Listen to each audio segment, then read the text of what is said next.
अपरिग्रह, ग्रह मतलब ग्रहण करना, परिग्रह चारों ओर से खूब ग्रहण करना परिग्रह, और अपरिग्रह अधिक ग्रहण ना करना।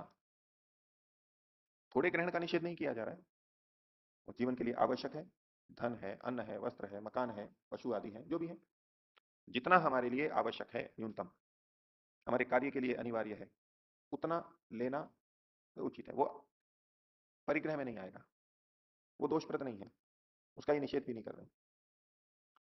तो सामान्य रूप से अपरिग्रह का अर्थ प्रचलित ये कि हम कम वस्तुएं रखें, कम उपयोग में करें, अधिक ना लें। तो अधिक ना लें तो वहां पर आवश्यकता से अधिक ना लें, ये साथ में अंतर्भावित है।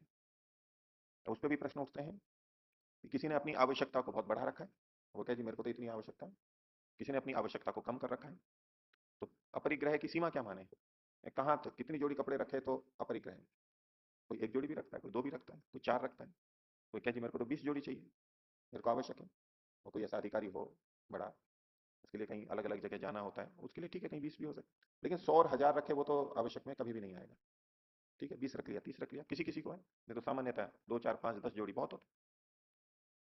और जो अपने को बहुत ज्यादा वस्त्रों के माध्यम से, इन साधनों के माध्यम से सुंदर या प्रतिष्ठित करना चाहता है, वो तो योग के विपरीत पड़ेगा।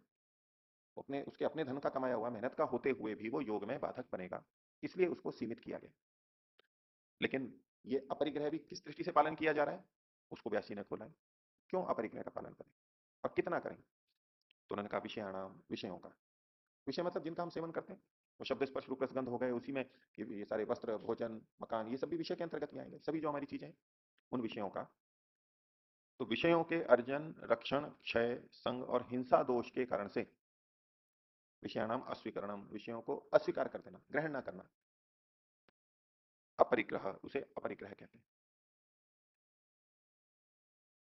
वस्तुओं को कम लेना, लेकिन उसके पीछे कोई सोच नहीं है कि क्यों मैं कम ले रहा हूं, बस वैसे ही कोई अपरिग्रह का पालन करना है, कम वस्तुओं का सेवन करना है, ये चीज आनी चाहिए दोषों को देखने वाली, तो वो अपरिग्रह के उसमें आएगा, उसमें कारण है, सकारण है ये।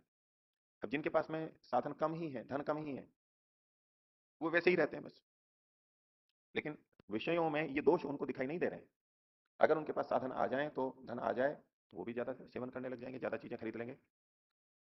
अब इसको अपरिग्रह नहीं कहते, उसके पास सामर्थ्य है और फिर भी वो उनको स्वीकार नहीं कर रहा है, वस्तुएं आ रही हैं उसके पास में लेकिन वो स्वीकार नहीं कर रहा है, ये अपरिग्रह में आएगा।